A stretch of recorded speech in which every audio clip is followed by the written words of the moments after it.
Jangan cari Tuhan hanya untuk kaya. Karena Tuhan datang ke dunia bukan untuk bikin orang miskin jadi kaya. Walaupun bisa dia buat. Ada banyak orang yang tidak kenal Tuhan malah lebih kaya dari kita. Itu koruptor dong, itu kaya-kaya. Dong rumah 2, 3, 4, 5. Sampai dong tidak suka tinggal dong rumah, dong tinggal di penjara sana.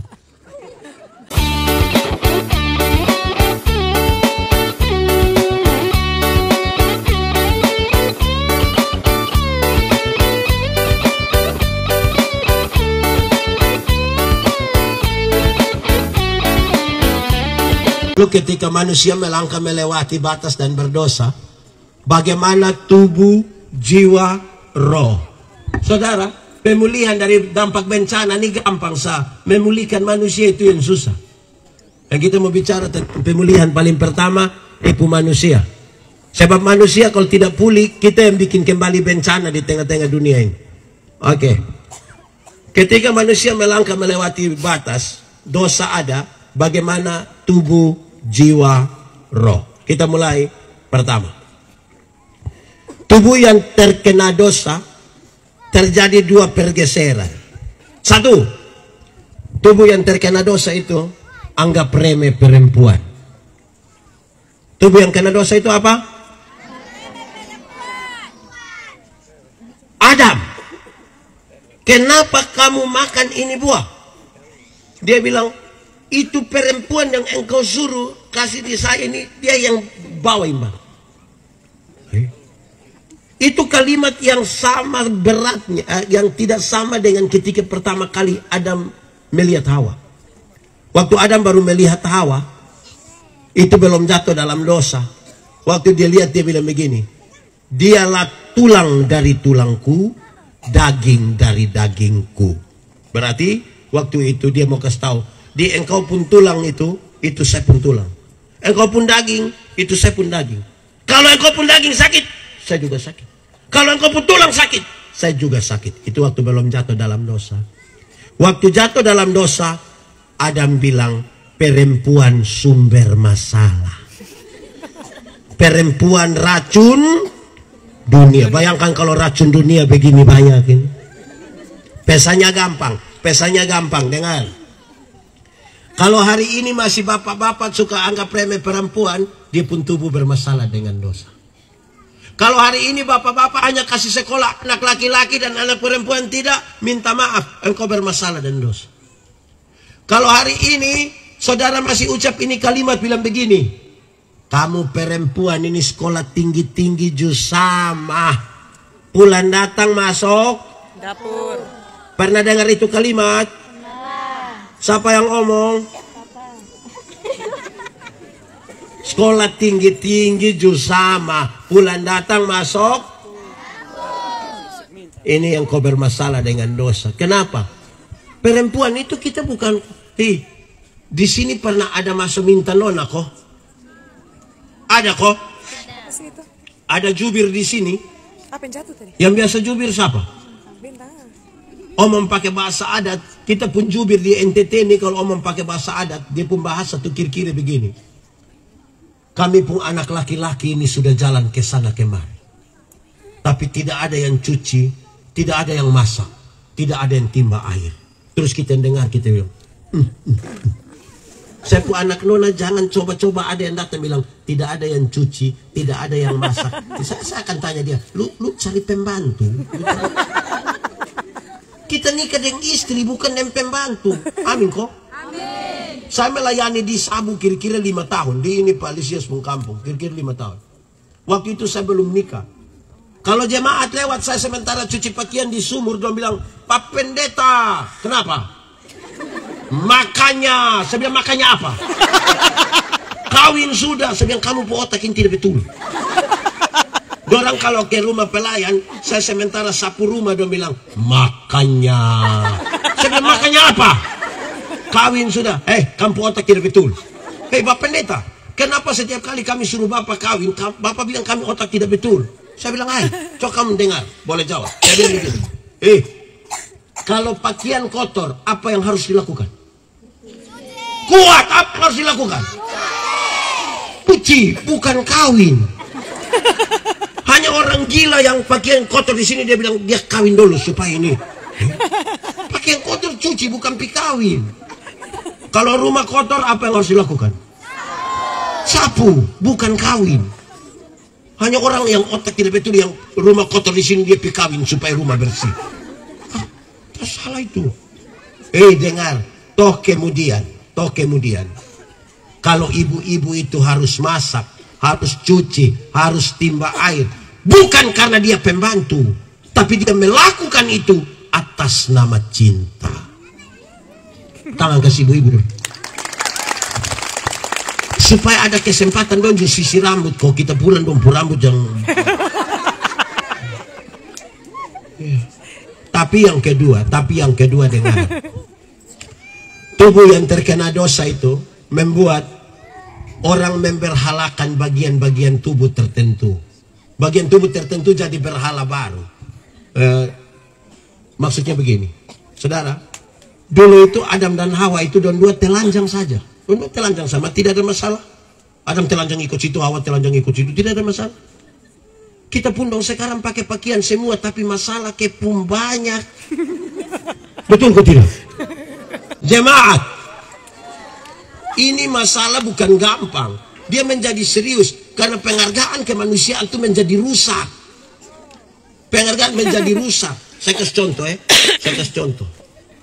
Ini orang tua dan guru dong ini juga kadang-kadang. Orang tanya bilang, Bapak, anak ada berapa? Sepu anak ada 4 orang Pak Pendeta. Terus dong sudah sekolah di mana? Aduh puji Tuhan Pak Pendeta. Yang 3 sudah jadi manusia. Anak 4 orang yang sudah jadi manusia berapa? Nah yang satu apa coba? Kamu sudah selesai. Yang satu itu apa?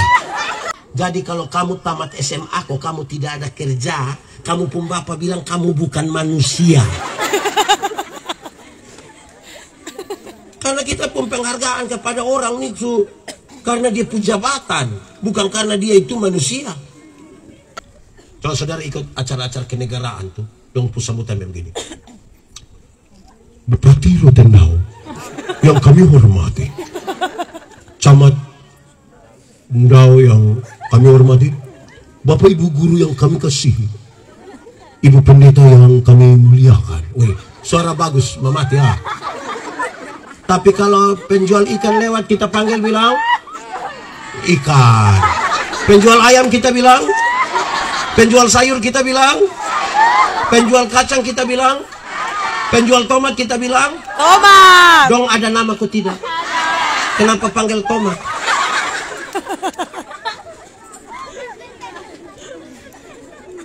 Penghargaan pada kemanusiaan menjadi bermasalah. Ada sah. Oke, bukan saja itu. Yang anak muda. Di sini tidak ada anak muda. Ada. Tante-tante semua. Anak muda. Kita punya penghargaan ini bermasalah. Jemaat. Kita ini kadang-kadang suka omong sembarang. Ada satu orang timur bodoh, kita rame-rame bilang asar timur ku. Hai. Kenapa satu timur yang bermasalah kita timur semua kenal? Omong sembarang sih. Satu orang rote omong taputar kita bilang otak apa? Kalau ketemu orang rote dan ular di hutan bunuh mana? Ah itu kamu yang ngomong. Saya hanya tanya sah. Aparat dong dengar, saya hanya tanya dong yang jawab. Oke, baik. Jadi saudara lihat dia pun pengaruh terlalu besar kan? Jadi kerusakan kemanusiaan mal. Itu pertama. Akhirnya saudara tahu banyak orang timur, orang rote tidak ingin jadi orang timur orang rote, dong ingin jadi orang barat. Kan tidak bisa terima diri. Akhirnya tidak bisa jadi orang Eropa dong jadi orang Amrasi barat, rote barat. Oke, lanjut. Itu baru satu. Tubuh yang terkena dosa sudah bikin bencana kemanusiaan. Kedua, jiwa. Jiwa yang terkena dosa itu perjumpaan antara akal dan perasaan sudah tidak lagi berimbang. Akhirnya dong suka batudu. Adam, kenapa kau makan ini buah? Dia bilang itu perempuan yang Tuhan kasih itu, yang dia bawa. Hei perempuan, siapa suruh? Dia bilang ular. Dong petunjuk. Karena perjumpaan akal dan perasaan sudah tidak lagi berimbang. Dong saling menuduh. Saudara tahu, puncak dari jiwa yang terkontaminasi dosa ialah Kain tega sekali membunuh adiknya Habel. Karena otak dan perasaan sudah tidak lagi berimbang. Kain bunuh Habel. Kakak tidak kenal adik, adik tidak kenal kakak. Ini belum tambah ipar-ipar dong. Saudara, orang yang jiwanya terkontaminasi dosa itu sedikit-sedikit marah. Sedikit-sedikit marah. Sedikit-sedikit marah. Sedikit-sedikit marah. Orang yang jiwanya bermasalah itu, dia baru beli HP baru satu, tagal baru saja, dia tidak tahu mau kasih tunjuk orang ke mana. Dia sengaja lewat kita baru dia bilang, tidak ada yang telepon saya, tidak. Makan puji. Ada satu kata dalam bahasa Indonesia, ini kata ini hanya satu, tapi kalau kita ucap dan cara ucap yang beda, dia arti bisa beda.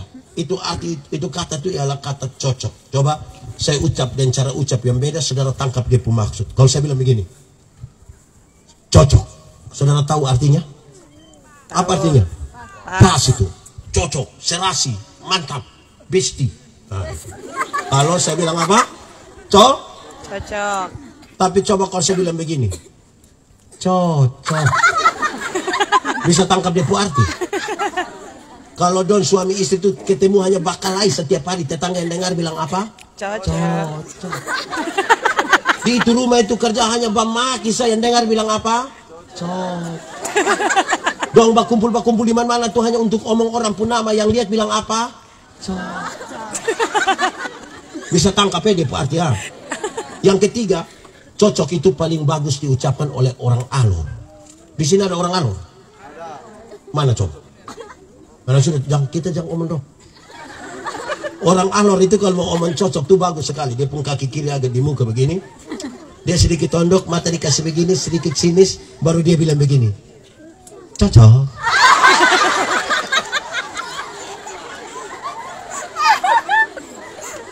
Jadi baik cocok atau cocok atau cocok itu kita yang tentukan, itu kan berurusan dengan kita pun karakter.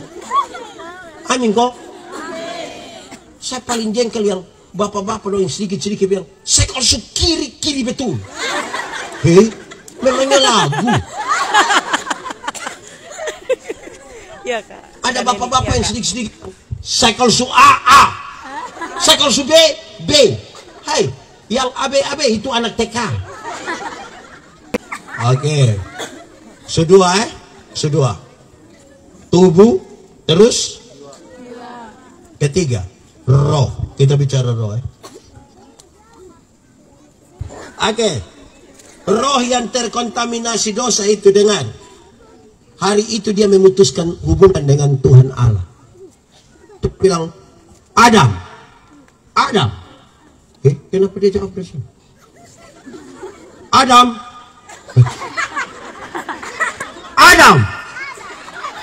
Siapa yang ngomong di sana? Siapa yang jawab di sana? Coba kamu dengar Adam.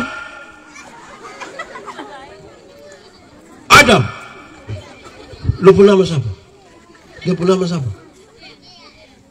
Apa? Jem. Oke. Adam, kamu di mana? Tuhan Allah tanya begitu bukan karena Tuhan Allah tidak tahu di mana. Itu pertanyaan tuh mengirim pesan. Adam, kenapa engkau putuskan hubungan dengan saya? Coba kasih tahu saya. Dia bilang, Tuhan, kami di sini. Kamu dua bikin apa di situ? Kami ini sembunyi Tuhan. Kenapa kami sembunyi? Kami telanjang Tuhan. Kenapa kamu dua telanjang? Kamu di sini. Tuhan Allah panggil dorang datang. Karena dorang telanjang, Tuhan Allah kasih pakai dong pakaian. Setelah dong pakai pakaian yang bagus, terus Tuhan bilang, keluarlah sekarang dari Taman Firdaus. Keluar. Di luar Firdaus tetap ada makan minum dan pakaian yang bagus. Tapi tinggal di luar Firdaus berarti dorang tinggal di luar dari inti kehidupan. Inti kehidupan itu bukan pakaian, bukan makanan. Makanya kepada itu penjahat yang bilang, Yesus, ingat aku kalau engkau datang sebagai raja. Tuhan bilang, hari ini juga aku bersama-sama kamu di dalam. Aku membawa kamu kembali ke dalam inti kehidupan. Untuk apa? Badan bagus-bagus, pakaian ketat-ketat, hidup kaya raya, mati masuk neraka. Kurus-kurus, susah-susah, noe-noe, mati masuk surga. Mana yang baik? Badan bagus-bagus, hidup kaya raya, pakaian ketat-ketat, mati masuk neraka. Kurus-kurus, susah-susah, mati masuk surga. Mana yang baik? Mana yang baik? Dua-dua tidak baik. Yang baik itu badan bagus-bagus, pakaian ketat-ketat, hidup kaya raya, mati masuk surga. Tapi kita ini, Tuhan baru kasih kepercayaan sedikit, kita terlalu sok. Tagal dia pun kulit baru lebih putih sedikit dari orang lain, dia pun sombong. Dia pun suami yang RT, tapi suruh panggil dia Mama RT. Di sini ada yang dia pun suami RT, ada. Ibu siapa? Ibu siapa? Ibu yang kuning, suami RT kok bukan? Oh bukan. Bapak RT kok bukan? Ma? Oh bukan. Bapak? Oh ya baik. Suami yang RT suruh panggil dia Mama RT. Nah, yang kepala sekolah dia pun suami, tapi suruh panggil dia Mama Kepse. Lama-lama mam tua tanda tangan rapor dong ku bikin. Ini mama dong juta lalu lah. Itu hari belum ada perahu. Main pergi gereja kau berdoa. Tuhan biar kasih kita perahu kalau kita usaha. So ada perahu. Sampai gereja lah. Bilang ais Tuhan sukasi baru kita soalnya urus mau karmana. Makanya kehidupan di Firdaus itu kalau roh tidak ada kematian. Saya tanya anak sekolah minggu dong di Sabu. Anak sekolah minggu. Apa beda orang hidup dan orang mati? Don jawabannya. Tapi tiga ini menarik. Yang satu bilang begini, Bapak Pendeta. Orang hidup itu bisa pergi gereja Bapak, tapi orang mati tidak bisa pergi gereja. Betul? Betul? Terus saya bilang begini, kamu omong yang betul. Betul Bapak? Jadi kamu mau bilang kamu pun Bapak Mama yang pemalas gereja itu don sumati? Karena yang bisa pergi gereja orang hidup atau orang mati? Hidup kok mati? Ini pendeta Gemiti nih, kalau mau kubur orang mati, jenazah sudah di dalam lubang itu. Ini pendeta dong selalu bilang begini, kita akan memakamkan jenazah ini sambil percaya pada kata-kata firman Tuhan. Tuhan Yesus berkata, akulah kebangkitan dan hidup. Barang siapa percaya kepadaku, dia akan hidup sekalipun dia sudah mati. Jadi siapa percaya Tuhan, siapa tinggal di dalam Tuhan akan hidup sekalipun dia sudah mati. Tapi siapa yang di luar Tuhan, yang tidak percaya Tuhan, sekalipun dia ada hidup-hidup, sesungguhnya dia sudah mati. Saya mau tanya, yang ini dong hidup semua? Yang ikut KP ini hidup semua? Betul. Berarti gereja penuh terus, Ibu. Karena yang bisa pergi gereja itu yang hidup, bukan yang mati. Amin kok? Ke apa kok? Kedua, anak sekolah minggu, orang bilang saya bilang begini, Bapak, orang hidup itu bisa makan Bapak, tapi orang mati tidak bisa makan. Betul? Betul? Memang betul. Tidak ada orang mati yang bisa makan.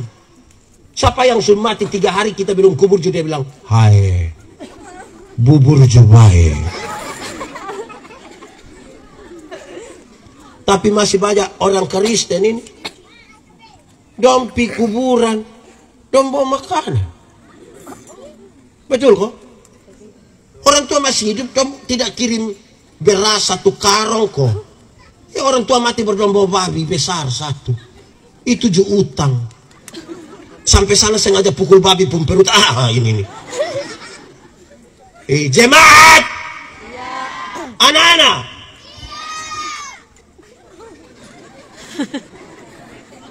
kalau nanti kamu sudah besar, papa mama masih hidup, beli memang kasih bapak itu jas dengan Bapak masih hidup dan tidak beli jas, waktu jalan pakai yuken. Pas mati, dong beli jas. Nah, mati kan pakai jas supaya waktu masih hidup, don tidak beli sendal dengan sepatu. Waktu jalan kaki kosong, iko pantai, ko pasir, masuk dia pujari dong, ko jari don tabuka begitu. Pas mati dong beli sepatu. Baru bilang kalau beli ke seorang mati jangan tawar. Nah, waktu sepatu pun posisi masih begini, kamu tidak beli. Semati kau sepatu posisi begini, baru kau dia mau naik begini pi. Sembarang sah. Ketiga, dengar. Makanya saudara lihat, ketika manusia punya tubuh, jiwa, roh sudah rusak karena dosa, dibutuhkan satu orang yang punya tubuh, jiwa, roh, tapi tidak rusak, tidak berdosa. Cari manusia ada kok tidak? Itu yang membuat Allah turun di dalam Kristus Yesus. Punya tubuh, jiwa, roh. Berdosa kok tidak? Tidak. Kan dia tidak berdosa, itu maka kejahatan dosa kita ditimpakan kepada. Makanya cari Tuhan itu jangan hanya untuk sehat saja. Karena Tuhan datang ke dunia ini bukan untuk bikin orang sakit jadi sehat, walaupun bisa dia buat itu. Ingat, ada banyak orang yang tidak kenal Tuhan malah lebih sehat dari kita. Yang tukang minum sopi itu dia minum dari 3 hari lalu sampai tadi pagi istirahat sedikit, dia minum ulang, dia tidak tahu sakit. Kita yang mengaku kenal Tuhan ini yang duduk dekat kipas angin, saya pulang pilek setengah mati. Stop! Jangan cari Tuhan hanya untuk kaya. Karena Tuhan datang ke dunia bukan untuk bikin orang miskin jadi kaya, walaupun bisa dia buat. Ada banyak orang yang tidak kenal Tuhan malah lebih kaya dari kita. Itu koruptor dong, itu kaya-kaya. Dong rumah 2, 3, 4, 5. Sampai dong tidak suka tinggal dong rumah, dong tinggal di penjara sana. Tapi dong kaya-kaya. Kita yang mengaku Tuhan ini, yang sedikit-sedikit garam habis, sedikit-sedikit pulsa habis. Mau beli sepatu di sekolah, saya pakai tanya itu mas, bilang mas, iya, bisa bayar 6 kali. Itu kalimat Tuhan Yesus ini menjadi penting. Dia bilang begini, cari dahulu kerajaan Allah dan kebenarannya. Selamat dulu, baru yang lain itu ditambahkan. Umur panjang ditambahkan, jabatan kekayaan istri tambahkan istri. Mama mau penambahan istri, mama mau bapak tambah 1. Batu ada di mana? Bapak. Ya saudara-saudara, ini hal ini serius bagi kita. Supaya kita periksa kita pun diri, evaluasi dulu, terus oleh roh itu, kita hidup bukan mati. Amin kok? Demikian.